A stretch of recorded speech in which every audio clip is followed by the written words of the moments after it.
starting. Thank you. You can be seated.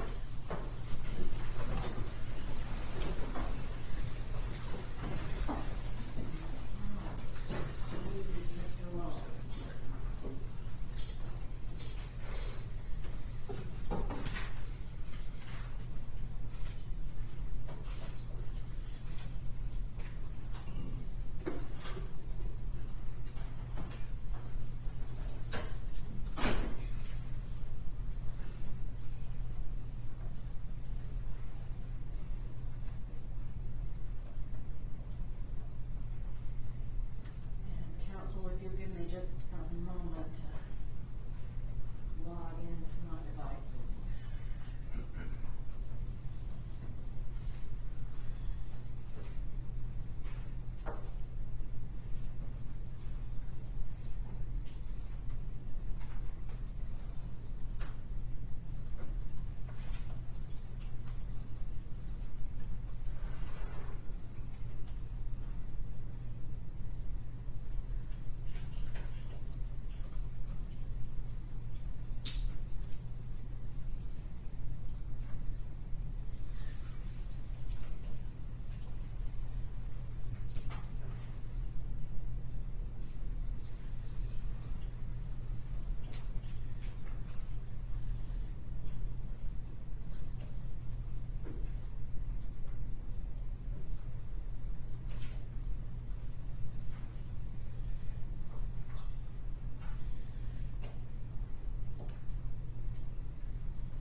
Mr. Burns, is that your announcement?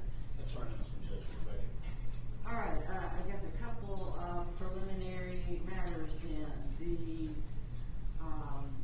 The court has received several Rule 22 requests from various media outlets and has communicated those to counsel prior to this morning, and I believe they have all been taken care of. Is there any request about, any questions or anybody need clarifications about the court's order for Rule 22 media coverage, recording of these proceedings? Also, then, obviously, the courtroom is full. We have overflow viewing to make sure that these proceedings are open to the public. You can watch the live stream on in courtroom 2C. And there are quite a lot of people here. And Ms. Wallace, I was going to ask, and also Mr. Burns, if there's anybody here on behalf of the victims or on behalf of you, your client, Mr. Burns, that we need to relocate to make sure that there aren't any members of the public in their way. If we need to excuse some of the members of the public to 2C, to be able to allow those parties to be able to have a clear view of what's going on, we will take care of that. Here, all of the victims and representatives of the victims' family are present here in the courtroom. My client's family has been accommodated. Thank you. see in here and doesn't need to be relocated or ask anybody to get behind them so they can sit. All right, and we did not receive any objections to the closing the courtroom to the limited extent that we have, and allowing the overflow to observe this in another courtroom. We didn't receive any objections. Is there anybody here that has any objection to that? All right then. Ms. Wallace, you can proceed.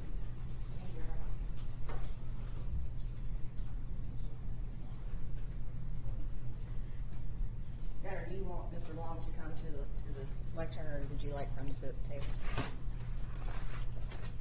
If you don't mind, I suspect you're going to go through quite a bit that will let him remain seated at council table present. And Your Honor, I'm going to go over the prior paperwork with Mr. Long. Mr. Crack, you can place your... Well, okay, I'm sorry, it might be easier. All right, if you will step to the lectern, please.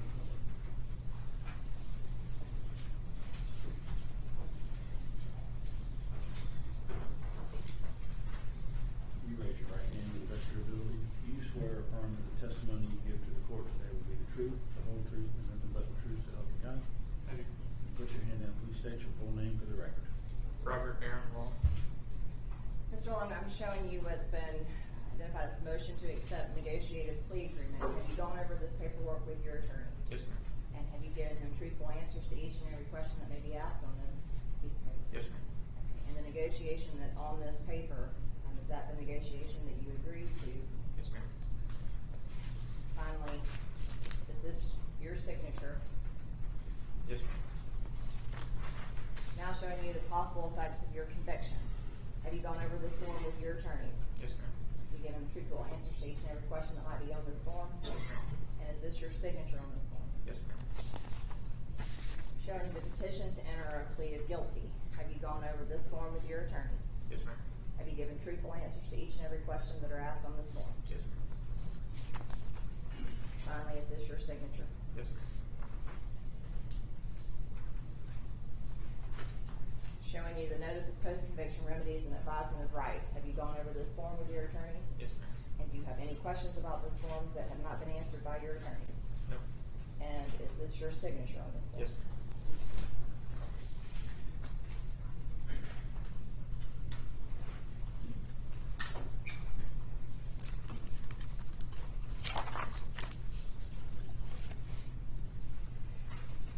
Your Honor, as I stated, this is case number 21 CR 0547, the State of Georgia versus Robert Aaron Long. Mr. Long is charged in this indictment with count 1, malice murder, from March the 16th, 2021 in Cherokee County, Georgia, unlawfully and with malice aforethought causing the death of Paul Andre Michaels, a human being, by shooting said Paul Andrew Michaels with a firearm, that firearm being a SAR USA 9mm handgun. He's charged in count 2 with malice murder from the same day in Cherokee County, unlawfully and with malice aforethought causing the death of Delana Ashley Yon Gonzalez, a human, by shooting said Delana Ashley Yon Gonzalez with a firearm, that firearm being a SAR USA 9mm handgun. He's charged with count 3 with malice murder from the same day in the same county, unlawfully with a malice aforethought causing the death of Dao Yo Feng, a human being, by shooting said Dao Yo Feng with a firearm, that firearm being a SAR USA 9mm handgun. He's charged in count 4 with malice murder from the same day in the same county, unlawfully with malice aforethought causing the death of Xiaoji Tan, otherwise known as Emily Tan, a human being, by shooting her with a firearm, that firearm being a SAR USA 9mm handgun. He's charged in counts 5 through 8 with felony murder from March 16, 2021, irrespective of malice, causing the death of Paul Andre Michaels, Delana Ashley Yon Gonzalez, Dao Yo Feng, and Xiaoshi Tan, otherwise known as Emily Tan, all humans, while in the commission of the offense of aggravated assault, a felony as more specifically alleged in counts 9, 10, 11, and 12. Your Honor, he's charged in count 9 with aggravated assault from the same day in Cherokee County, making an assault upon Paul Andrew Michaels with a deadly weapon, that deadly weapon being a SAR USA 9mm handgun, by shooting Mr. Michaels with the handgun. Count 10 is the aggravated assault charge, same date and same county, for shooting Delana Ashley Young Gonzalez with a 9mm handgun. Also charged in count 11 with aggravated assault, the victim in that matter being Dao Feng. Did shoot her with the same 9mm handgun. Count 12 is the aggravated assault charge from the same day in the same county, making an assault upon Xiao Tan, otherwise known as Emily Tan, by shooting her with a 9mm handgun.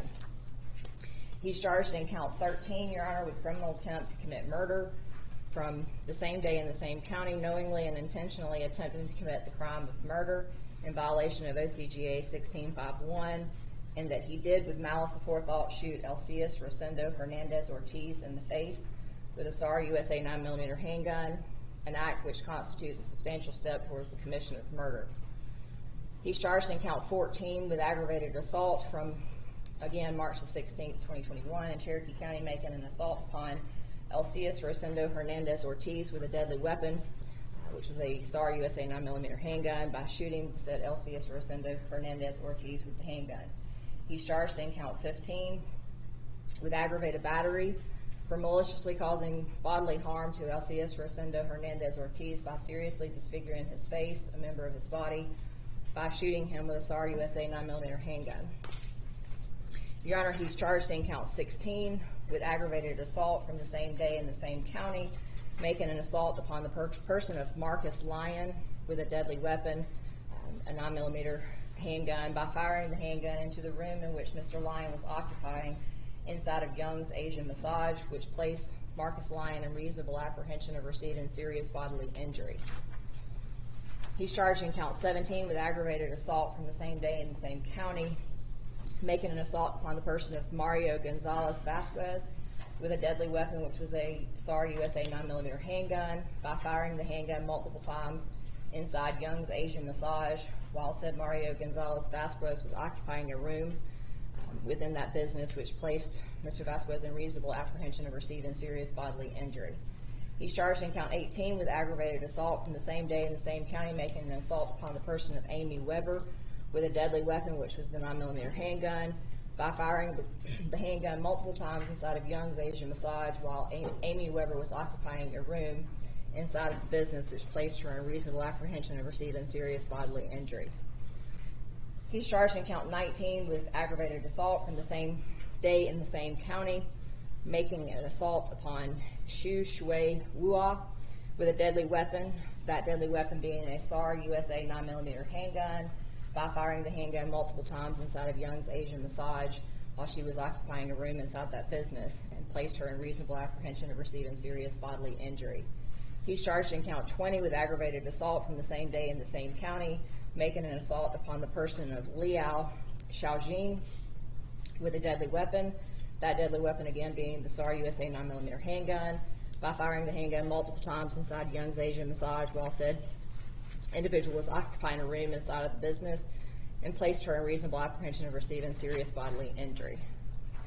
He's charged in count 21, Your Honor, with aggravated assault from the same day in the same county, making an assault upon the person of Wei Lu with a deadly weapon, that weapon being the SAR USA 9mm handgun, by firing the handgun multiple times inside of Young's Asian Massage while she was occupying a room in that business, placing her in reasonable apprehension of receiving serious bodily injury. He's charged in count 22 with possession of a firearm during the commission of a felony from the same day in the same county, and lawfully having on his person a SAR USA 9mm handgun during the commission of the crimes of murder, criminal attempt to commit murder, aggravated assault, and aggravated battery, as more specifically alleged in counts 1 through 21 of this indictment, which crimes are felonies and involve the persons of Paul Andrew Michaels, Delana Ashley Young Gonzalez, Xiao Tan, Dao Feng, Elsias Hernandez Ortiz, Marcus Lyons, Mario Gonzalez Vasquez, Amy Weber, Wei Liu, Liao Xiaojing, and Xu Shui Wuha. He's charged in count 23, Your Honor, the final count of this indictment with criminal damage to property in the first degree from the same county in the same day, knowingly and without authority interfering with Gabby's Boutique, the property of Rita Barron and Alejandro Acosta, in a manner so as to endanger human life by firing a SAR USA 9mm handgun inside of Young's Asian Massage, a business located next door to Gabby's Boutique, causing a bullet to go through the wall into the business of Gabby's Boutique while the business was occupied. Your Honor, those are the 23 charges in this indictment. It is my understanding that the defendant is here today to enter a plea of guilty to all of the charges in this indictment. There are several charges, Your Honor, that will be vacated by operation of law and will merge. According to the state's calculation in this matter, of course, death is a possibility, but if death was not sought, life without parole plus 165 years would be the maximum sentence based on the charges that would not merge and are not vacated by operation of law. Your Honor, with respect to the negotiation, the plea negotiation, the state's recommendation as to counts 1 through 4 is that the defendant be sentenced to life without the possibility of parole on each count, that those counts run consecutive to each other for a total of 4 life without the possibility of parole sentences. Counts 5 through 8 will be vacated by operation of law. Counts 9 through 12 will merge into counts 1 through 4. Count 13, the attempted murder charge, the state's recommendation is that he be sentenced to 30 years to serve in confinement, that sentence be run consecutive to count 1 through 4. Counts 14 and 15, Your Honor, the aggravated assault and aggravated battery charge will merge with count 13. Counts 16 through 21, the aggravated assault charges, the state's recommendation is that he be sentenced to 20 years on each count, that those counts run concurrent to each other and concurrent with all of the other charges. Count 22, the possession of a firearm during the commission of a felony, the state's recommendation is that he be sentenced to 5 years in confinement, that sentence be run consecutive to count 13. Count 23, the criminal damage to property in the first degree, the state's recommendation is that he be sentenced to 10 years to serve in confinement, that count be run concurrent with all other charges in the indictment, for a total sentence of life without the possibility of parole times 4 plus 35 years in confinement in the state penal system. Is that your understanding of the recommendation, Mr. Long? Yes, ma'am. And is that the recommendation that you've agreed to? Yes, ma'am. Your Honor, that's the recommendation of the state. Are you ready for me, Your Honor, to go forward with the facts? Yes. May we be seated while she goes through? Yes. Thank you.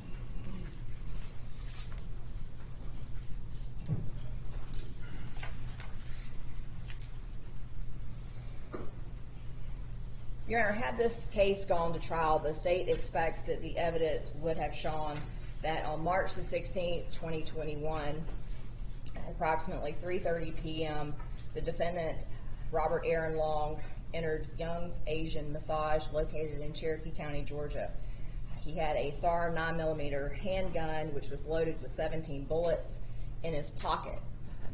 The evidence showed, Your Honor, that he had purchased that firearm earlier that day, approximately 2 p.m., from Big Woods Goods, and also had purchased a box of 50 bullets with the gun.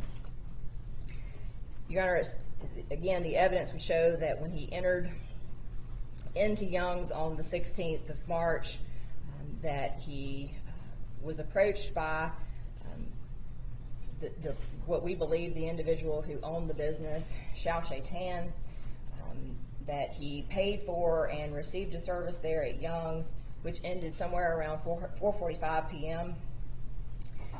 That once the service was completed, he went into the bathroom that was located in the back of the business. After using the bathroom and coming out, the first victim, Your Honor, Paul Andrew Michaels, was leaning over the counter in the back area of the business where they have a refrigerator and a washer and dryer. Mr. Michaels was leaning over on the counter, apparently looking at his telephone, according to the defendant. At this point, Your Honor, according to the defendant's statement, He pulled the 9mm handgun out, raised it towards Mr. Michaels, and shot one time, executing him. At that point, Your Honor, there were other individuals in the business, both workers and customers. According to the defendant's statement, he proceeded to walk from the back of the building to the front of the building, shooting anyone and everyone that he saw.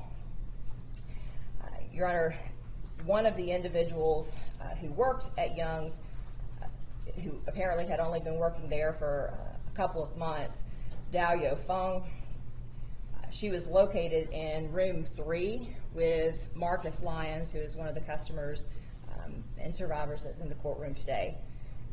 Ms. Feng, according to the defendant, poked her head out of the door, and at that point the defendant shot her one time in the head. Ms. Tan, Your Honor, was in room 4. It's our understanding that at this point the defendant went into room 4 and shot Ms. Tan one time in the head. The defendant then saw 2 other individuals that were going into rooms 2 and 6 in the front of the business. Elsias, Hernandez, Ortiz, Your Honor, was a customer that day who survived the attack. He was in room 2 with one of the employees that we believe to be Wei Lu. At that point, Mr. Hernandez Ortiz was behind the massage table and was crouched down, or on his way to crouching down, when he was shot one time. The bullet, Your Honor, entered to the left side of Mr. Ortiz's nose, traveled down through his esophagus, and is still lodged in his body today. Fortunately, Your Honor, he did survive and is present in the courtroom today. Finally, Your Honor, the defendant entered room 6, which is where Delana Young Gonzalez was located, and shot Ms. Gonzalez. She was there for a massage, Your Honor, with her husband, Mario Gonzalez Vasquez. Mr. Vasquez was in room 5. When Ms. Gonzalez was, apparently when she heard the shots, she had gotten off the table and was crouched in the corner, at which point the defendant walked over and shot her one time, the bullet entering through her torso and exiting out of her torso. Your Honor, it's that bullet that when it exited from the body of Delana Young Gonzalez, went through the wall of Young's and went into the next business, the business that was located next door, Gabby's. That being the basis for count 23, Your Honor. Unbeknownst to the defendant, Your Honor, there were 6 other individuals inside of Young's at the time of the shooting. 3 of the individuals were females that worked there: Wei Lu, Xu Shui Wua, and Liao Xiaojing. Along with these 3 employees were customers Amy Weber, Mario Gonzalez Vasquez, and Marcus Lyons. All of these individuals, Your Honor, were either in rooms where someone was shot, but they were hiding and were not physically injured, or they were in rooms that the defendant never opened the door and went inside. It's our understanding that Mario Gonzalez Vasquez was in room 5. Again, the defendant never entered in that door. Amy Weber and another worker were in room 1. And again, while the defendant did not enter into those rooms, all of the individuals that were there and survived and were not shot were able to hear the gunshots and have stated that they knew they were gunshots, they were afraid that they were next, they were hiding in the rooms, and were scared that the defendant was going to come in and execute them as well. Your Honor, those are the basis. That's the basis for the aggravated assault charges in count 16 through 21. Your Honor, again, if this case had proceeded to trial, we expect the evidence would show that the defendant left Young's at around 4:50 p.m. He drove down Highway 92 to Bells Ferry Road to 575 and then to 75. And drove to Piedmont Road in Atlanta. At that point, Your Honor, we expect the evidence would show that he entered the Gold Spa, a massage parlor in Atlanta, at approximately 5:24. where he killed 3 victims in that facility. Then, Your Honor, he went across the street, almost directly across the street, to aromatherapy, where he entered at approximately 5:44 and killed 1 more individual in that facility. The defendant then left that business, Your Honor, at around 5:49 p.m. and headed south down Interstate 75. Your Honor, while the defendant continued his crime spree in Atlanta, Cherokee Sheriff's Office responded to the incident at Young's Asian Massage at approximately 4:58 p.m. Marcus Lyon, one of the customers inside the room, inside the spa that day, as soon as the shooting ceased, there was a bell on the door at Young's Asian Spa. Mr. Lyons could hear that the defendant had left, or that someone had left the room. He waited for a minute, got up and left the room, went to his car, retrieved his firearm, which was a 9mm handgun, came back into the business and was calling 911, reporting the incident that had just happened.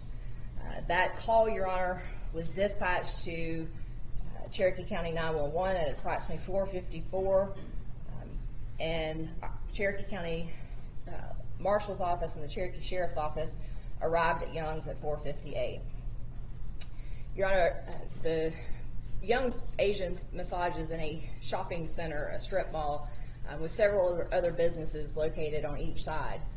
There were multiple businesses that had surveillance cameras outside and inside of their business, which law enforcement were able to access that afternoon and were able to obtain surveillance videos that showed the defendant entering and exiting Young's Asian Massage. They were able to do still images from that video surveillance, and the Sheriff's Office then uploaded that to their social media and sent out the still shots to the media, trying to get an identification of the individual they believed to be responsible for the shooting. Your Honor, at approximately 6:02, Mr. and Mrs. Robert Adam Long, who are the parents of the defendant in this matter, called the Cherokee 911 to inform them that the surveillance picture that they had seen on the media from Young's Asian Massage was their son, Robert Aaron Long. At this point, the Longs also let law enforcement know that they had placed an application on the defendant's phone, that application being Find My Kid, in order to track his movements. Your Honor, the parents indicated to law enforcement at this time that their son had suffered from sexual addiction for quite some time, and that in order to hold him accountable and to keep him from visiting massage parlors and engaging in sexual activity at these places, they had placed the app on his phone in order to track his movement. Law enforcement went to the home of Mr. and Mrs. Long, and at that point, the Longs opened the application on their phone, and law enforcement was able to see in real time exactly where the defendant was. And at that point, Your Honor, he was headed south on Interstate 75. Your Honor, Cherokee County Sheriff Frank Reynolds reached out to the Crisp County Sheriff Billy Hutchins for assistance in the defendant's capture based on the location that the law enforcement was able to see on the Find My Kid application. And at approximately 8:27, the officers with the Georgia State Patrol performed a pit maneuver on the defendant in Crisp County, and the defendant was immediately taken into custody by the Crisp County Sheriff's Office. He was held there at Crisp County until law enforcement from Cherokee County Sheriff's Office arrived, interviewed him, and took him back to Cherokee County. Your Honor, when law enforcement stopped Mr. Long, they located, or they saw in plain sight, the firearm, a handgun that was in the car. That car was later brought to Cherokee County and a search warrant was executed. Firearm was retrieved along with several other pieces of evidence, and that firearm, Your Honor, has been tested by the crime lab. It's been compared to the bullets that were retrieved both from inside Young's Asian massage and also from inside the victims. And the GBI's opinion, Your Honor, are that the bullets that were retrieved match the firearm that was located in the defendant's car on March the 16th, 2021.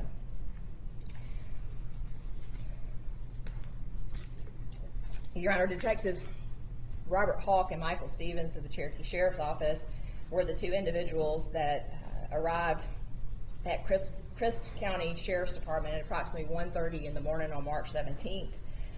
At this point, these detectives Mirandized the defendant, and the defendant gave a Mirandized statement. Also, a gunshot residue kit was collected. Both of Mr. Long's hands were swabbed, and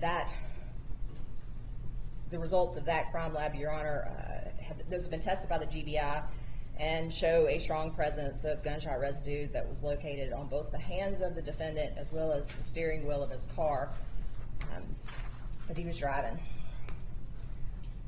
In the interview, Your Honor, with law enforcement, this was a recorded interview which lasted for, I believe, approximately 2 hours. In that interview, Your Honor, the defendant told the law enforcement that he had, in fact, gone into Young's Asian Massage the day before on March the 16th, and that he had shot the individuals that were located. The defendant gave a detailed timeline of his day, starting earlier that morning. The evidence, Your Honor, is that the defendant worked for a landscaping company, and on the 16th of March it was raining, and he'd been contacted by his boss to tell him that because of the rain he was not needed for work that day. The evidence, according to the defendant's statement, as well as other evidence that we've obtained from cell phones and witness statements, shows that the defendant was staying with James Matanen and Bradshaw Farms. He had been kicked out of his parents' home the week before based on his visiting a massage parlor, actually one of the locations in the Fulton County case. Was given an ultimatum by his parents to either go back into inpatient treatment to treat his sexual addiction or to leave the house, and he chose to leave the house.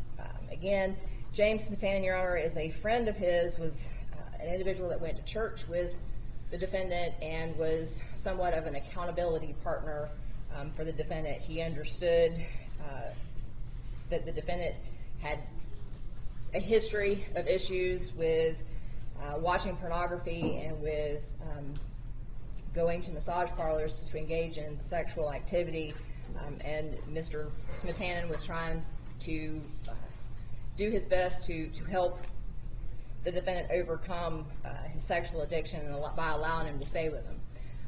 Unbeknownst to the defendant that morning, Your Honor, James Smatanen was actually in the home. The defendant says he thought that Mr. Smatanen had gone to work. Could you spell that last name for me, please? I think, Your Honor, it's Smetanin. I'll double check the spelling to make sure that's correct. Thank you. Your Honor, James was located there at the house, had not gone to work, and heard what he believed to be pornography being watched in the defendant's room. According to the evidence, both from the defendant as well as the cell phone analysis that was performed, the defendant had been watching pornography since approximately 9:30 in the morning, continued to watch that until around noon. Around noon, he came out. Mr. Smatanen confronted him about what he had heard, asked him if he wanted to talk about, I believe the words he used were the elephant in the room, at which point the defendant indicated he did not want to talk about it, and left the home. From that point, Your Honor, he left home somewhere around 1 in the afternoon. The defendant indicated to law enforcement in his statement that at this point he felt that he had nothing to live for and planned on killing himself, as he didn't see any way that he was ever going to be able to overcome the sexual addiction. Because his intentions were to kill himself, he drove to Big Woods Goods, purchased the SAR USA 9mm handgun, a box of 50 ammunition, and then went to a liquor store, which was One Stop Package Depot in Holly Springs. When he went to this store, Your Honor, he bought a fifth of Four Roses bourbon and began consuming the bourbon as he drove to Young's Asian Massage Parlor. According to the defendant's statement, Your Honor, his intentions at this point were, again, to kill himself, but he indicated to get the necessary amount of shame and hate that he was, the plan was to go to Young's Asian Massage to receive his service and then to kill himself. Your Honor, the Find My Kid app, along with the cell phone records, show that the defendant arrived there at the parking lot of Young's Asian Massage Parlor somewhere around 2:30 in the afternoon. He sat in the parking lot for approximately an hour before entering the business there in Holly Springs. During his interview, Your Honor, he indicated that a part of the sexual addiction that he couldn't seem to control was going into massage parlors after watching pornography to fulfill his sexual desires, and that he indicated when he would go into these massage parlors that he always felt a lot of guilt and shame after he left the individual businesses. It was his hopes, according to his statement, that by going to one of these businesses that day, he would have worked up the nerve to kill himself, to end his life by visiting one of these businesses. The defendant indicated, Your Honor, that while he was in the parking lot consuming alcohol and thinking about what he was going to do, he changed his mind and decided that before he was going to kill himself, that he was going to go into Young's Asian Massage and kill the individuals inside that location. According to the defendant's statement, Your Honor, I believe the words he used were that his twisted mindset, he was seeking vigilante justice to end the sex industry. The defendant then described, Your Honor, to law enforcement in pretty great detail exactly what he did inside of Young's Asian Massage by shooting and killing all of the individuals that I've gone over with the court today. He did state, Your Honor, that he had consumed enough of the bourbon to be drunk, but stated to law enforcement that he knew exactly what he was doing. He knew the difference between right and wrong, and while some of the details might be a little fuzzy, that he remembered a lot of what actually happened inside of Young's Asian Massage. The defendant in a statement, Your Honor, stated that he remembered shooting one man and three women, but did not remember shooting Mr. Elsias Hernandez Ortiz. It appears, Your Honor, that the defendant thought that Mr. Hernandez Ortiz was actually a female in that room, and that being the reason he was unaware that he had shot two men and thought that that particular victim was a female. Your Honor, the defendant also gave details about what he did when he left Young's Asian Massage Parlor that day. Did indicate that he had gone down Highway 92 to Bellsbury Road to 575 and then to 75 and headed to two other massage parlors in which he had frequented for sexual intercourse on numerous occasions. In those incidents, Your Honor, there were 4 other individuals who were shot and killed, and one other individual who the defendant attempted to shoot, but the gun malfunctioned and that victim escaped. The defendant also indicated that his plan when he left Atlanta was to head to Florida. Your Honor, he indicated that he knew the sex industry was big in Florida and that his intentions, had he not been stopped by law enforcement in Cherokee County, were to go to Florida and to commit similar violent acts there in Florida at locations like the ones that were attacked on March 16th. Fortunately, Your Honor, with the assistance of the Find My Kid app and the assistance of Mr. and Mrs. Long, law enforcement was able to find exactly where Mr. Long was and was able to stop him and capture him before he was able to commit any more violent acts. Your Honor, as far as the investigation in this matter, there's been a very thorough and sifting investigation that was conducted by both Cherokee Sheriff's Office and the Federal Bureau of Investigation. The Atlanta Police Department was also involved in the Fulton County matter and assisted with providing information to Cherokee County law enforcement with respect to incidents that happened here in Cherokee County. Part of the investigation, Your Honor, focused on proving or disproving the defendant's statement.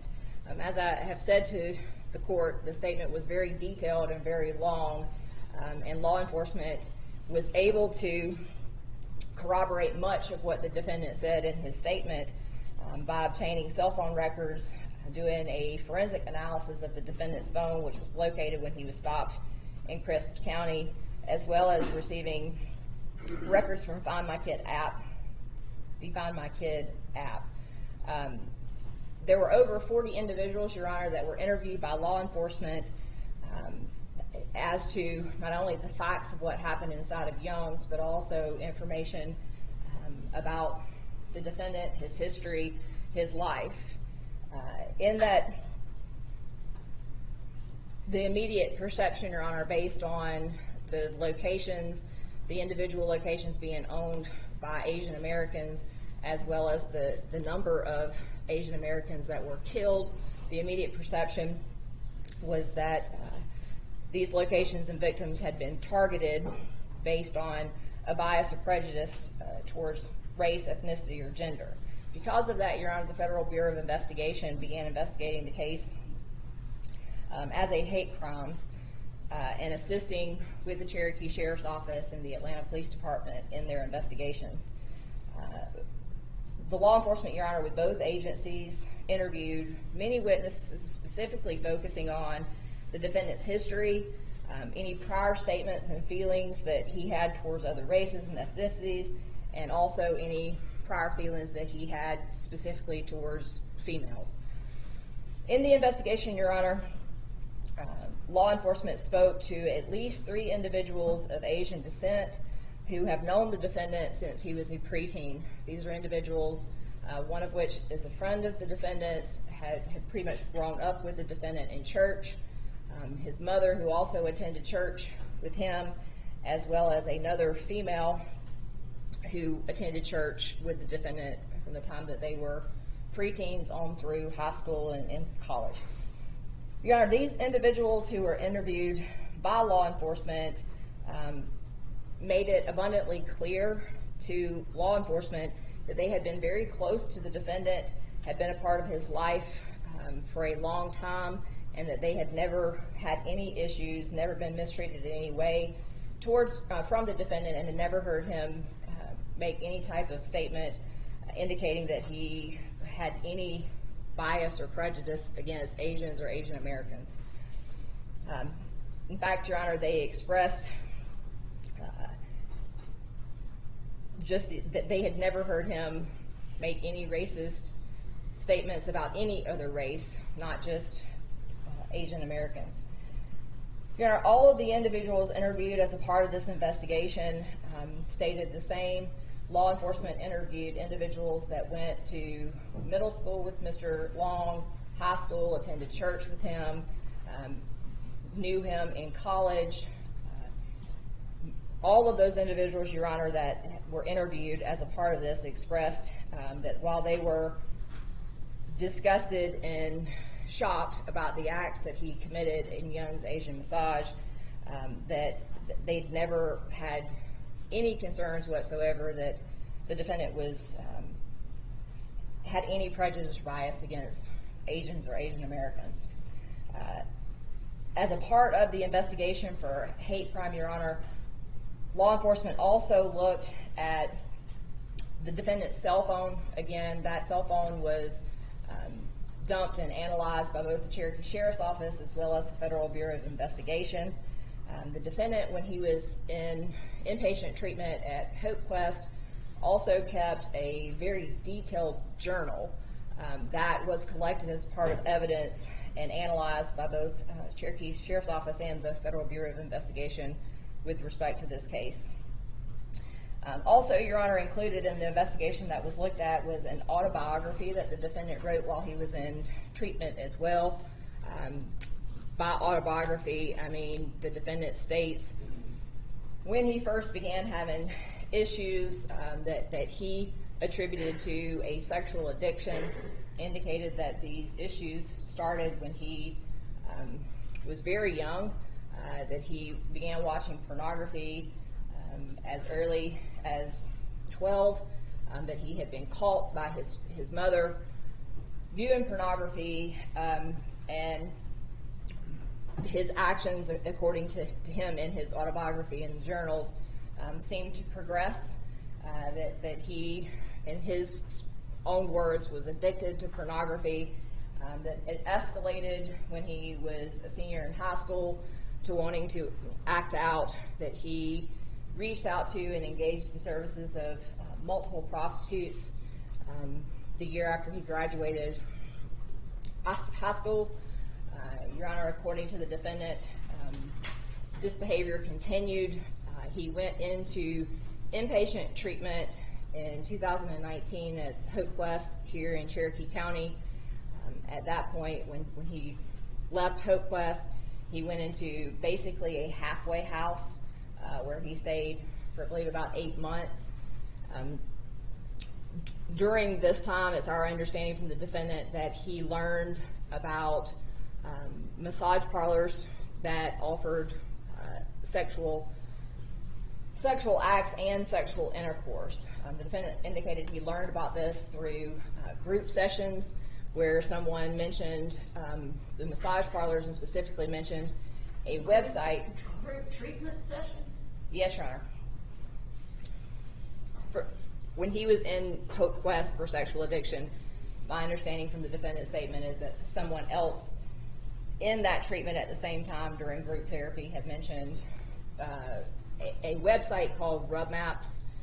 That website, Your Honor, indicates it's reviews of places that offer services. It will specifically state what services and rate. It's our understanding that the defendant has gone on that website and based on both his personal knowledge and the recommendations of the website, has been to multiple massage parlors here in Cherokee County as well as in other counties in the state of Georgia. Your Honor, with respect to all of the evidence that I've just listed that law enforcement looked at, specifically with regards to a hate crime, it was all of the evidence that was gathered with respect to Cherokee County, Your Honor, came to the same conclusion that neither the federal government or local law enforcement found that this crime, Your Honor, was motivated by a bias or prejudice against Asians or Asian Americans. How about women? And Your Honor, I do talk about that next. Okay. As far as the gender goes, the conclusion really was more based on bias and prejudice against race or ethnicity with respect to that. Your Honor, the defendant does not have any social media accounts. The investigation did yield that he had social media at some point, but again, based on accountability and treatment plans, he had shut down all of his social media accounts, and at the time of this crime in March of 2021, law enforcement were unable to locate any active social media accounts, and therefore there was nothing that was obtained from social media with respect to this investigation to give any further insight to the defendant's motivation or possible bias or prejudice against any individual or any gender. Your Honor, again, the statements, there were no written statements or manifestos or any type of evidence collected from this defendant other than the journals that I've described from Hope Quest. Nothing in writing to indicate the defendant had any type of plan or any type of issues with taking out any particular race or ethnicity or gender. As a part of this investigation, Your Honor, the Behavioral Analyst Unit of the FBI was consulted on the case. They reviewed the defendant's statement, his journals, several interviews by witnesses, along with the computer forensics his cell phone, and I believe there was several more pieces of information that the Behavioral Analyst Unit looked at. And Your Honor, in that consultation, it was the conclusion of the Behavioral Analyst Unit as well that the crime was not motivated by bias or prejudice against Asian Americans or Asians. Your Honor, based on the investigation that was conducted by both the Federal Bureau of Investigation as well as the Cherokee Sheriff's Office, it's the state's position that had this gone to trial, the Cherokee County matter, the state would be unable to prove beyond a reasonable doubt that the defendant's actions inside of Young's Asian massage, where he killed 2 Caucasian individuals, one was a female, one was a male, 2 Asian women, and injured 1 Hispanic male, was motivated by bias or prejudice against any particular race or ethnicity. With respect to gender, as the court has asked, we had this case gone to trial, Your Honor. It was the intentions of the state to file a notice of intention to seek enhancement pursuant to OCGA 1710-17 with respect to bias or prejudice towards gender. While there is also evidence that Mr. Long was did not have any bias or prejudice towards women from witness statements of individuals who were interviewed, the state does believe that there is evidence, and as I stated, had we gone to trial on this matter, it was the state's intentions to move forward. As the court is aware, OCGA 1710-17 is not a separate crime in Georgia. It is simply a sentence enhancement that directs the court to sentence the defendant to a mandatory 2 years. Again, as the court knows, the statute doesn't require those 2 years to be served in confinement, nor does it give the ability to the court to add an additional 2 years to the defendant's punishment. So in a case like this one, Your Honor, where the mandatory minimum would be life, 1710-17 is basically moot when it comes to the actual sentence. Your Honor, in discussing this case with Mr. Burns, I know the defense's position is that this was not any type of hate crime.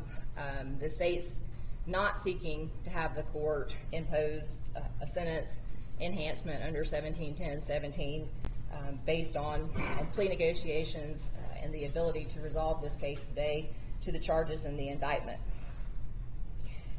Your Honor, as to the state's recommendation that I announced earlier, I will state that we do have most of the victims present in the courtroom today. My team and I have met with each of the victims, the family members of the deceased victims, or representatives of the deceased victims' families. We've spent a great deal of time going over this case, the procedure of this case, discussing at length any possibility that there was in this case, specifically discussing the death penalty. Your Honor, it was the state's intentions, had this been for arraignment today, to file a notice to seek the death penalty. However, in the discussions with the victim's family, they were aware that the defendant, through his attorney, approached our office really quick, asking to resolve this case short of a trial.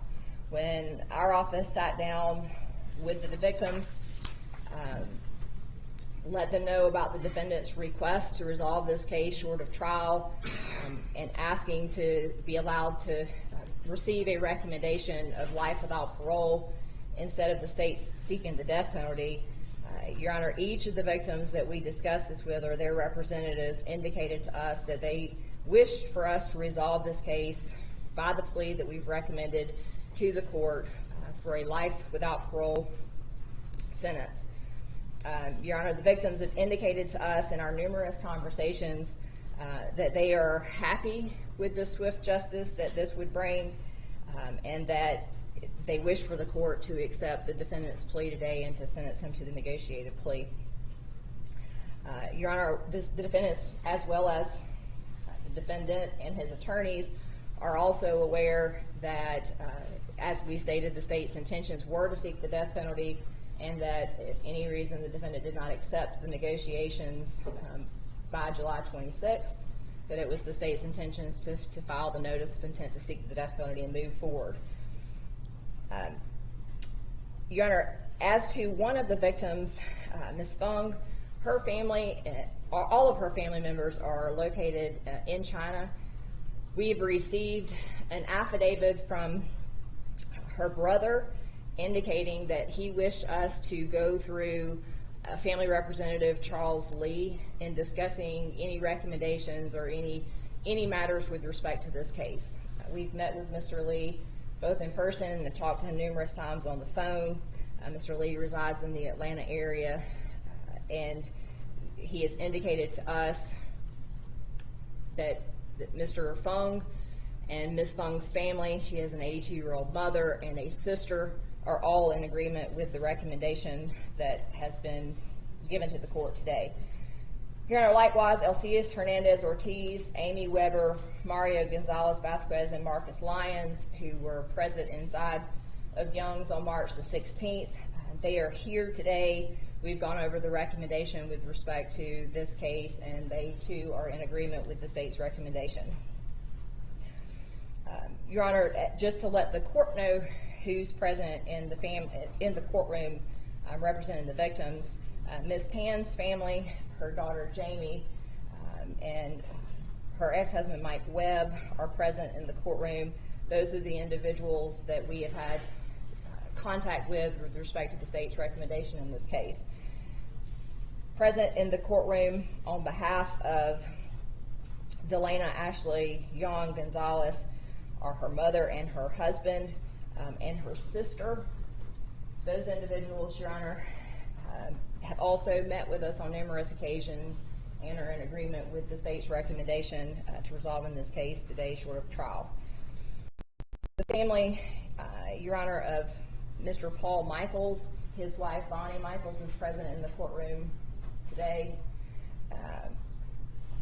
And as I stated, Mr. Lee is not present here today. He was contacted about the hearing but was unable to be here in person, as well as the mother and the sister and brother of Ms. Fung. Your Honor, as to the three other individuals that are listed in the indictment as victims that worked at Young's Asian massage parlor, these individuals have relocated out of Georgia. The Federal Bureau of Investigation was able to locate them and interview them in New York, but those individuals, Your Honor, the state has been unable to contact directly with respect to the state's recommendation. We have left messages, but we have not heard back from those individuals. So those are the only three that I cannot tell the court today are in agreement with the state's recommendation, but we have made attempts according to our statutory and constitutional obligations to contact these individuals and to let them know about the hearing today. Are these alleged victims able to be located and subpoenaed were the case to go to trial? Yes, Your Honor, I believe so. As I said, law enforcement with the Federal Bureau of Investigation was able to locate them and interview the three individuals. While we do not know where they are specifically today, we do believe with the assistance of the FBI we will be able to locate and subpoena them. Your Honor, those are the basic facts that we would expect the evidence to show had this case gone to trial. With respect to the defendant's record, he does not have any prior arrests or convictions, but he does currently have charges pending in Fulton County, murder charges pending stemming from the same day with the two spas that I've indicated to the court. That case, Your Honor, was indicted on the same day as our case, May the 11th, 2021. And the district attorney has filed an intention to seek the death penalty as well as an intention to seek enhancement of punishment pursuant to 1710 and 17. The defendant is aware of that, and it's our understanding he's discussed that at length with his attorneys here in Cherokee County, Mr. Burns, Mr. Smith, and Mr. Rogers, as well as his lawyers that he's anticipated to have in Fulton County, the Capital Defender's Office. And it's our understanding, Your Honor, that knowing that he still has charges pending in Fulton County relating to this case, he still wishes to go forward and to enter his plea of guilty to the charges in Cherokee County.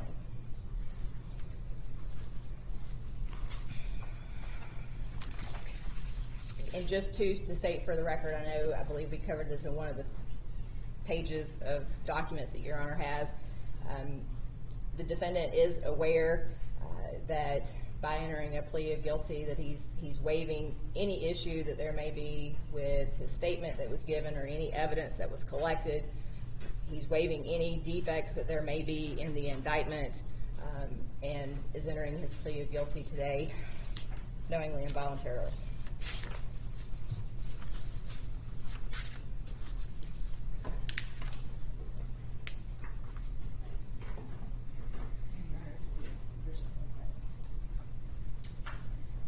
Has the state consulted with any experts other than, or at the FBI or otherwise in regard to sexual addiction? Other than the individuals through law enforcement, Your Honor, no. We have read multiple reports that were seized as a part of this investigation with respect to any diagnosis or treatment plan that the defendant had. It's our understanding he was in inpatient treatment at Hope Quest here in Cherokee on 2 occasions, was in outpatient treatment at Trek or Maverick, and also attended several classes with First Baptist Woodstock, really over an extended period of time, even before inpatient treatment. But we've not consulted as a part of prepping for trial with any doctor or expert in sexual addiction. The state is aware that sexual addiction as a term is not recognized as a mental health diagnosis. That is correct, Your Honor, and that would be the position of the state as well. I understand it's still a subject of some controversy in the psychiatric field, but strictly speaking, it's been removed as a diagnosis from the DSM. Yes, Your Honor, most of the, just for the record, when the state is talking about the defendant's sexual addiction, that's a term that the defendant has used diagnosing himself as well as the individuals which were not psychiatrists or doctors at Hope Quest where he received treatment. All right, Mr. Burns, if you and your client are prepared to continue, you can approach the lectern.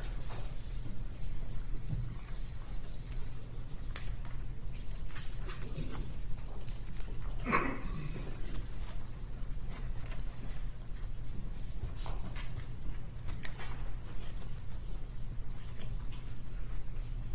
right, Mr. Long, I'm going to ask you some questions and make sure that I know that you understand the rights that you have in regard to these charges. You are 22 years old, is that correct? Yes, ma'am. How far did you go in school? Salt College. So you can read and write? Yes, ma'am.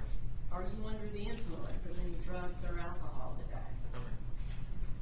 Are you being treated for any mental or emotional health issues? No, ma'am. Have you ever been? No. Have you ever been diagnosed with any mental health issue like depression or bipolar disorder or any ADHD, anything of that nature? I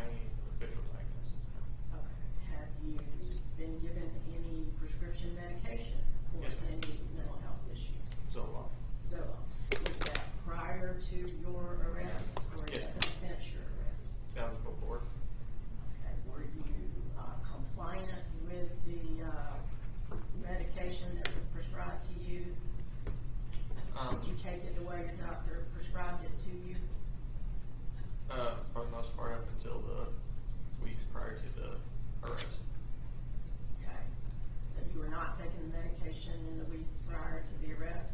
Correct. Why not? I don't have a good answer for that. Okay. Because it was not available to you, because you did not like the way it made you feel, because some other reason? I was just not keeping up with it at that time.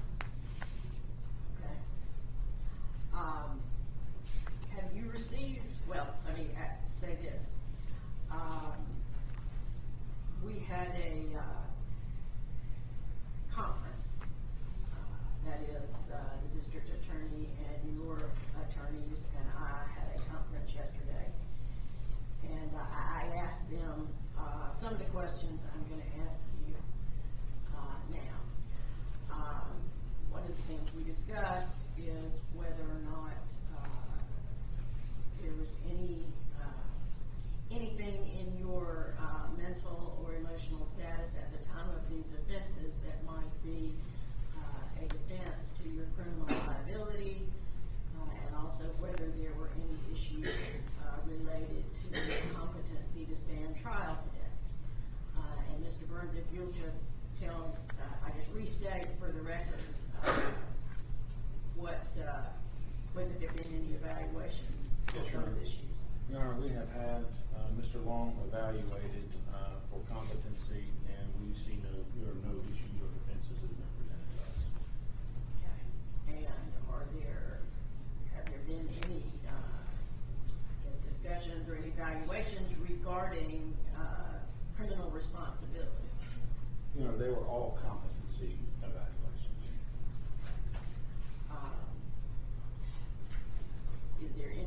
Do you have any concern as you stand here about whether or not your client was suffering from any mental or emotional disability at the time of these offenses that would interfere with his understanding the difference between right and wrong? No, Your Honor. Or whether he was acting under any compulsion that would overmaster his will and result in his not being criminally liable. No, we don't have any evidence of that. Okay. Mr. Long, have you discussed those issues with your attorneys? Yes, ma'am. And are you satisfied that those issues have been appropriately addressed in this case? Yes, ma'am. Have you received a copy of the indictment? I have. Gone over it with your lawyers? Yes, ma'am. And you heard Ms. Wallace read it on the record today? Yes, ma'am. You understand what you're charged? Yes, ma'am. Who are your lawyers? Mr. Darren Burns and Zach. And how did Mr. Burns and Zach come to represent you? Were they hired or appointed? Appointed. Have you had enough time to talk with them? Yes, ma'am. About how many times have you met with them personally? At least more than 10.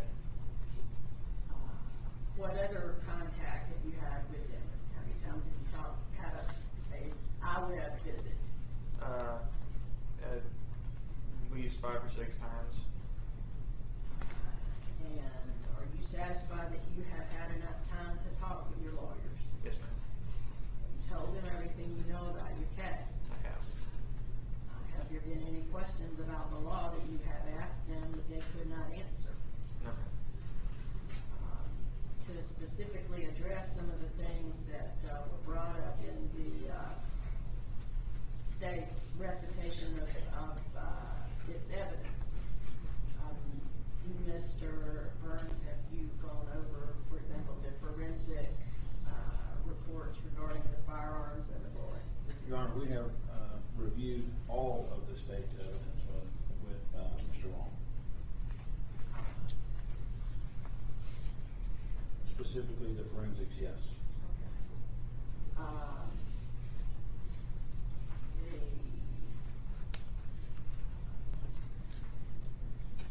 I think we had some conversation about the statement and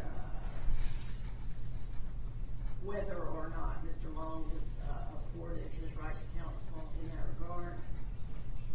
No, we have talked to Mr. Long about that, and what we had indicated, we're waiving any issues with regard to the voluntariness of this statement. The issue that we had when the statement was made is that we had let law enforcement and the district attorney's office know that we were appointed in the case. We had asked that Mr. Long not be interviewed unless we were present, or certainly to be informed that he had an appointed counsel at the time that they read Miranda. Neither one of those were done. We've talked. They didn't inform him that he had an attorney, and they did interview him outside of our presence. We've talked to Mr. Long at length about this issue, and he understands he's waiving that defense and that motion for purposes of this plea. Is that correct, Mr. Long? Yes, ma'am. So you understand by entering this plea of guilty, you were giving up your right to challenge the constitutionality of your statement. Yes, ma'am. And if you did file a motion to suppress that statement as being obtained in violation of your constitutional rights, that statement may be suppressed and not admitted into evidence against you at trial. I understand.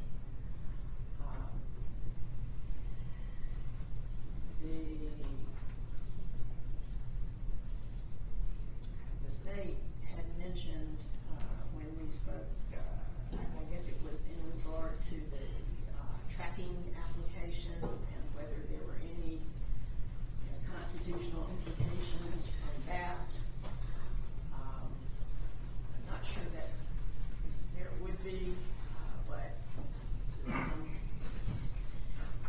this is still a relatively, it's a changing area of the law as far as the constitutionality of GPS monitors and other tracking devices. I am not aware of any law that would say a third party could provide that to law enforcement. So I don't know that that's an issue, but I presume that's something you've also discussed with your client. Your Honor, we certainly have talked about that with Mr. Long, and he has indicated to us basically from day one that he is ready to accept responsibility, and he would waive the issue of this app and any tracking issues, although we agree with you and we haven't specifically identified something to go over with him that he's waiving, but he understands how this happened, and he is not concerned. I guess I say that, but if you consented to, did you consent to the use of that application on your phone? Yes, ma'am.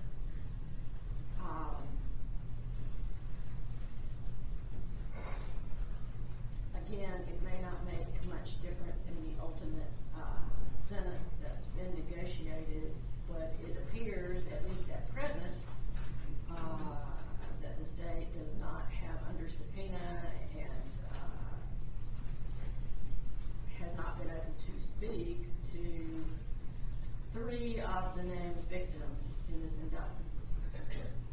And therefore, pleading guilty to those counts means that you're giving up any possibility that they might not appear. Certainly, right now, unknown as to what their testimony would be if they were subpoenaed and brought before the court. So entering into those pleas of guilty without knowing what their testimony might be, you understand? Overall, you understand that you have a right to plead not guilty and go to a jury trial. Yes, ma'am. You have a right to have a lawyer represent you at trial, and you have a right to a court-appointed lawyer if you cannot afford to hire one. Yes, ma'am. At a trial, you have a right to confront and cross-examine the state's witnesses against you. And you have a right to subpoena witnesses and have them come testify for you, whether they want to come to court or not. You understand? Yes, ma'am. You can't be forced to testify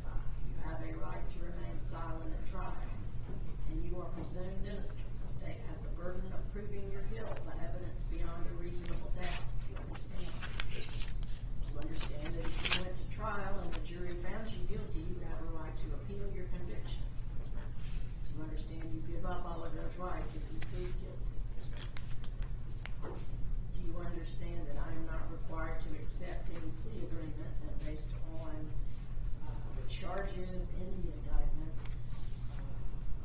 the court could impose a sentence of life without parole plus 165 years. Yes, You ma'am. understand that? I understand you're not serving any other sentence, is that correct? Correct. You understand that statements that you're making today under oath and on the record can be used against you in the trial as it might move forward in Fulton County. Correct. I understand from Mr. Burns and the state that it is not contemplated that Mr. Long would allocute as to the specifics of those incidents today, but some of the questions that the court will have and some of the discussions will necessarily relate to Fulton County case. In talking about, for example, firearm and some of the issues regarding intent. You understand that?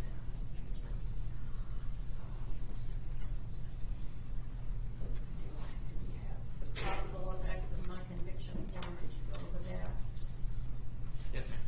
Do you have any questions about it? No, ma'am. Are you a United States citizen? Yes, ma'am. Has anyone threatened you or pressured you in any way at all to enter this plea of guilty? No, ma'am. Other than the plea agreement, has anybody told you you would get easier treatment if you pled guilty than if you went to trial? No, ma'am. All right, Ms. Wallace has told me what her evidence would be. I'd just like to start sort of where you started in your statement to law enforcement. So where were you living on the date of this offense? I was living with my friend James at a house in Bradshaw Park. Okay, and you had been living with your parents before that? Yes, ma'am. What caused you to leave your parents' home and move in with your friend James?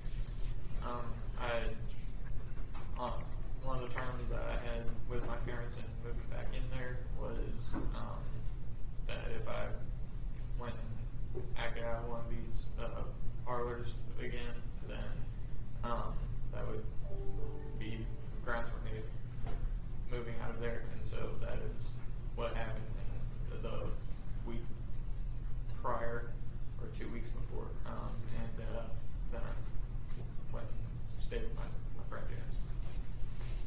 Okay, so when you say acted out at one of these parlors, tell me what you mean by that. I paid money there and had sexual intercourse with one of the women there. And which, can you tell me the name of that location? It's in Bolton. Okay. Here. Was it Young's Massage? I should No, ask ma'am. that. Okay.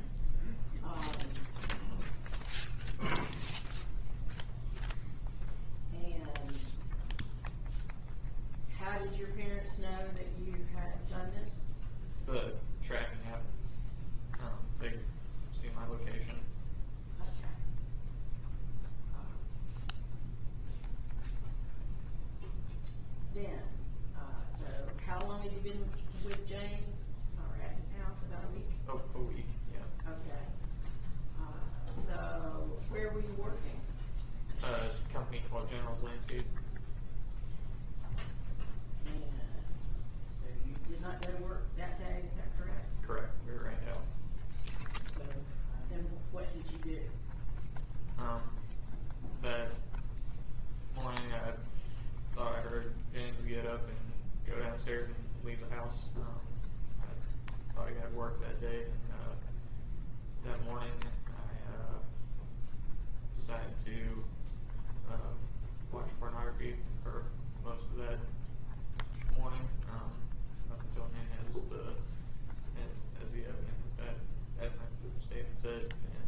upstairs and found James still there.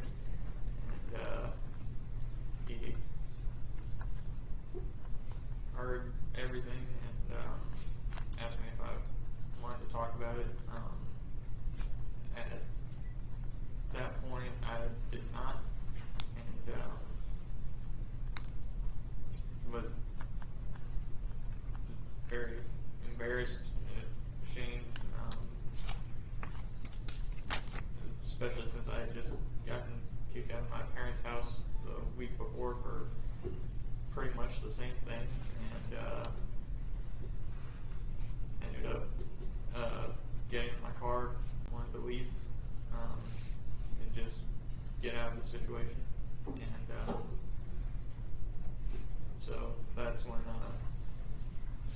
I decided I wanted to kill myself due to a lot of feelings of hopelessness in my sexual struggles, and headed towards Big Woods Goods to try and purchase a firearm for that purpose. And I'd like to ask you this.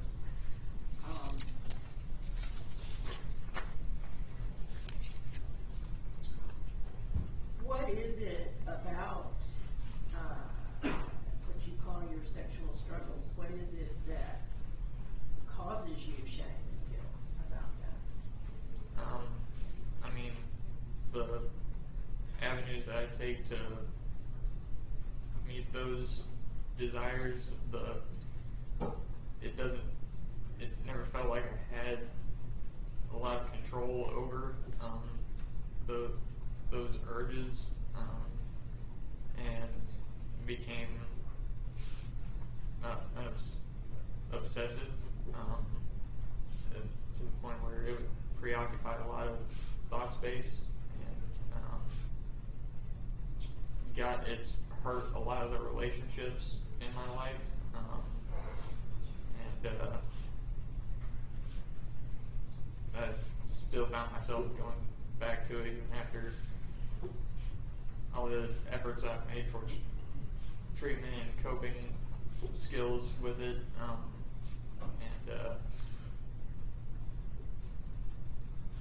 still go back to it. And I was and continue to be really ashamed of that.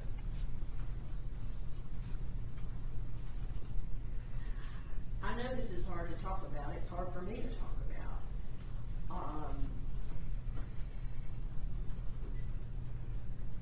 But maybe I'll just pose the question this way. There are many, many people who watch pornography. Obviously, it wouldn't be out there Right. if they weren't a market for it. And so I'm sort of seeking to hear if you know, if you can articulate what it is that you think is wrong about that. Well, it's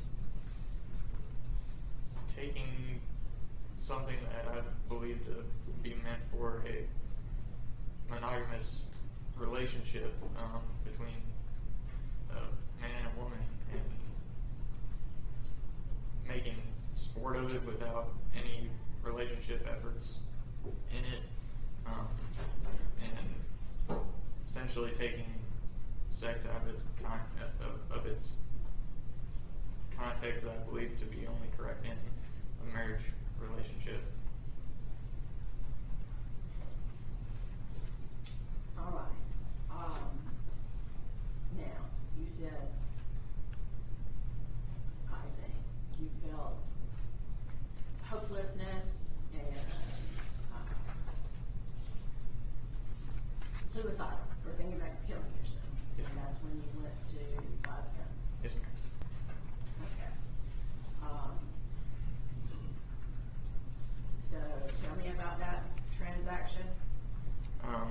I found the gun in there. It was one of the cheaper ones, and I did the filled out the paperwork, put the man at the counter put in the background check, and I was cleared with a proceed, and tried swiping both my debit and credit cards, and I had way overdrawn on both of those, and so asked if they'd be able to hold on to it behind the counter, and then went up to the bank to go ahead and cash the check that I received Monday for work, and came back with cash in hand and paid for it that way. How much did you pay for it? Including the box of ammo, it was around $460. Did you have any money left? I did. Do you remember how much? I think it was close to $280. I believe that check was $750 around there. All right. So after you bought the gun, what did you do? I decided to get drunk to try and calm my nerves so that I would be able to. I was scared of killing myself and wanted to try and overcome that so that I could. So I went up to the liquor store and bought the bottle of bourbon, and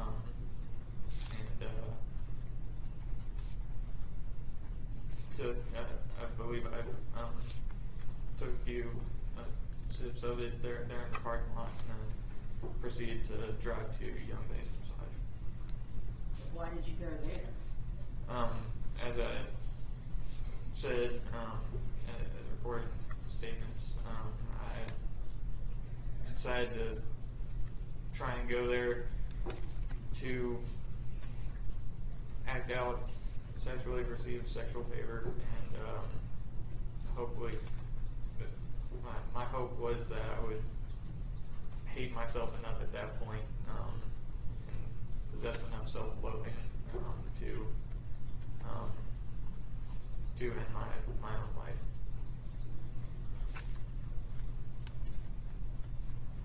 Okay.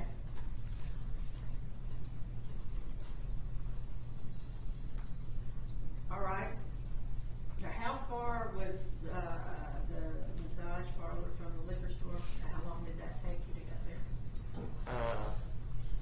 I believe that's only a 15 or 20-minute drive. Okay. So what happened after you got to Young's Massage? I parked pretty much right in front of the store, and sat there for about an hour drinking out of the bottle, trying to decide if I wanted to go in or just end it then and there, and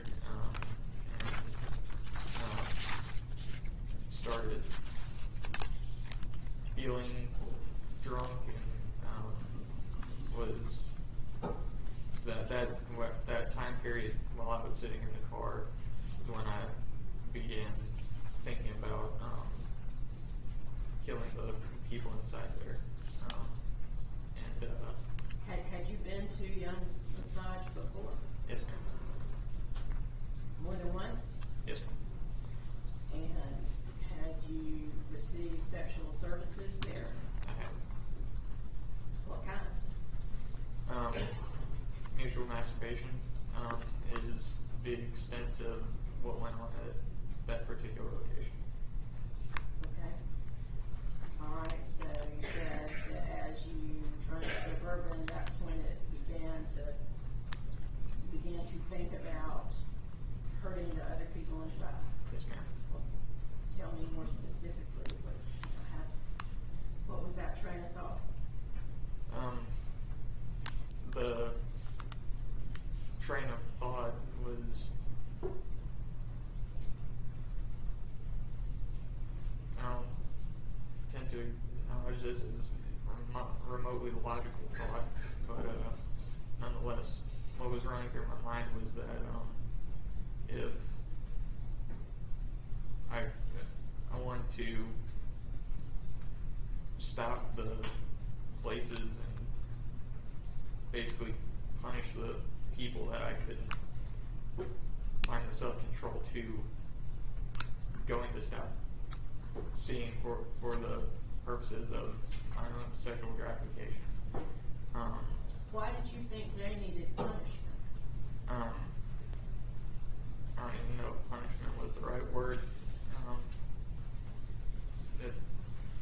It was in essence a blame shifting from myself to onto them for my actions prior to what was going on. Okay. Let me ask this: were you familiar with firearms in general, or this gun in particular when you bought it? Not the particular firearm that I bought, but I am very familiar with firearms. Okay. All right. So when you were in the car, had you loaded the gun? I did.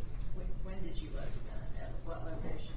At Young's, while I was sitting in there in my car drinking, I took the box out and opened it up and began loading both magazines. Okay. All right. And so somehow the notion came up that you wanted to hurt the people inside. When you say people, what people were you thinking about? Whoever was in there, whoever was in there, the women that I was usually receiving the sexual favors from,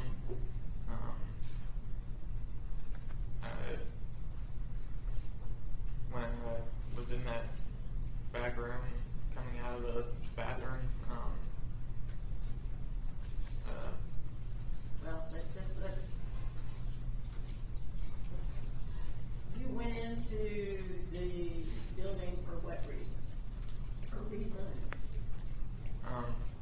I still went in there to receive what I was seeking in the first place, and wasn't completely sure if I was going to carry out what I planned to shoot the people while I was in the car, and then after I received the service from the woman, then when I was I'm sorry, in the bathroom, I'm that's gonna when back you up a minute. So you go into John's. I mean, how does a transaction like that occur? What you do? And the extra cash that I had after I bought the gun to the woman at the desk, and then she led me back to one of the rooms on the left-hand side of the hallway,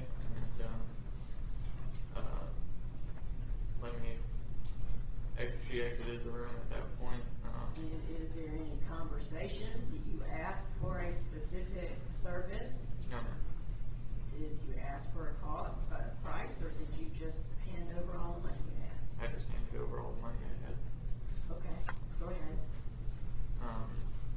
So she takes you back to her room? Yes. And wanted me to get undressed during that time. What was her name? I do not know. Go ahead. And then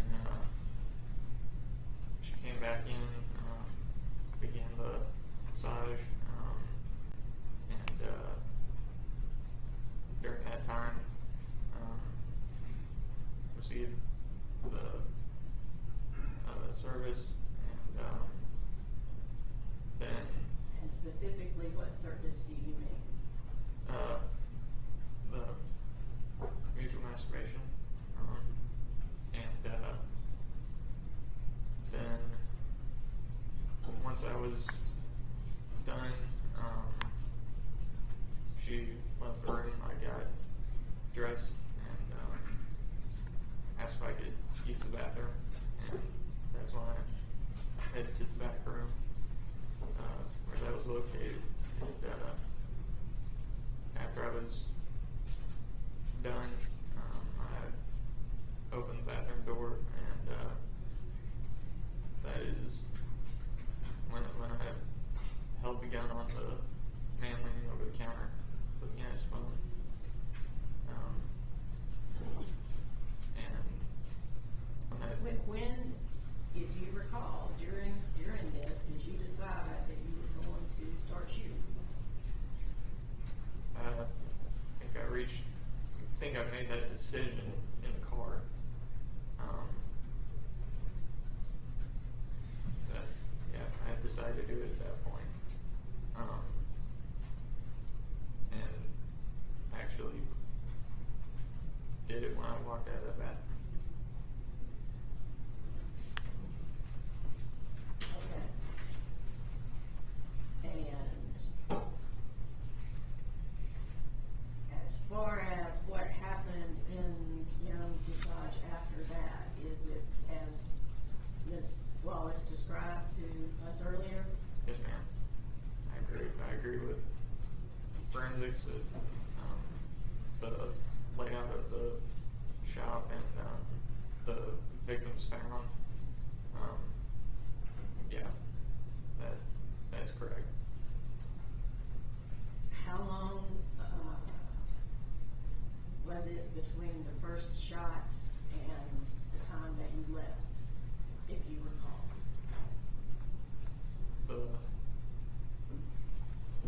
It didn't feel like more than 5 minutes.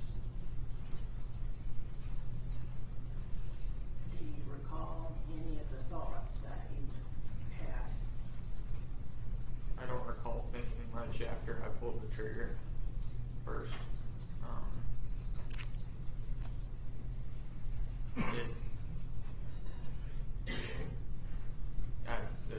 My mind felt like it was blank.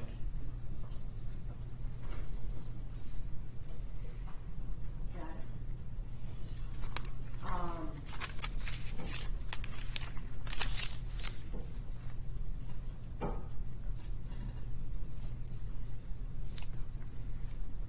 I don't want to assume anything, so I will ask.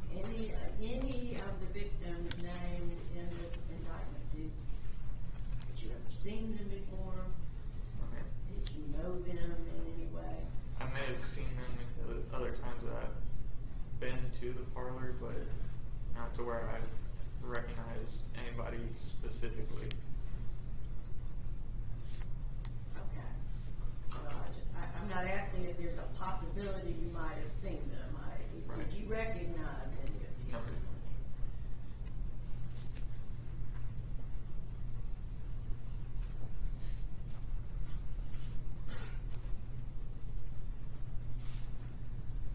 Okay.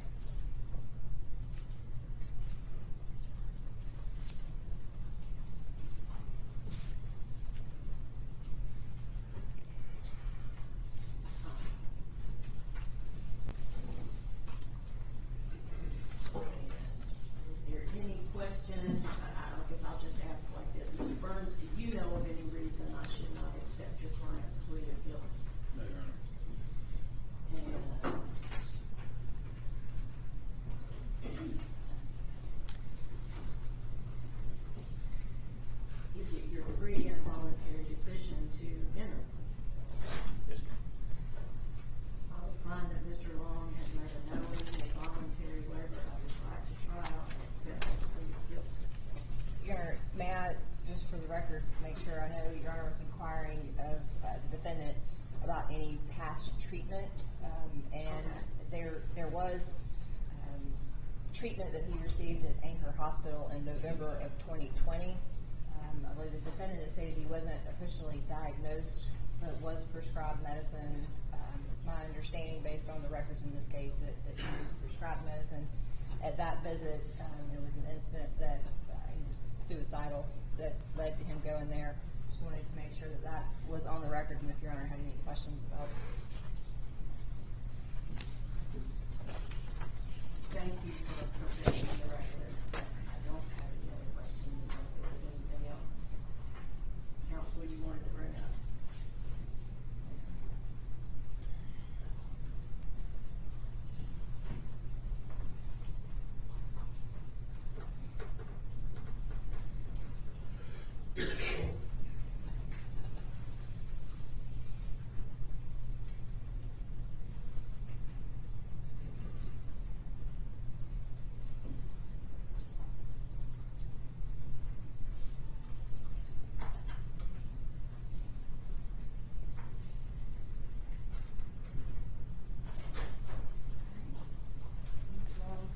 If you wish to enter a plea of guilty, you're signing here that you plead guilty to all charges the 27th day of July, 2021.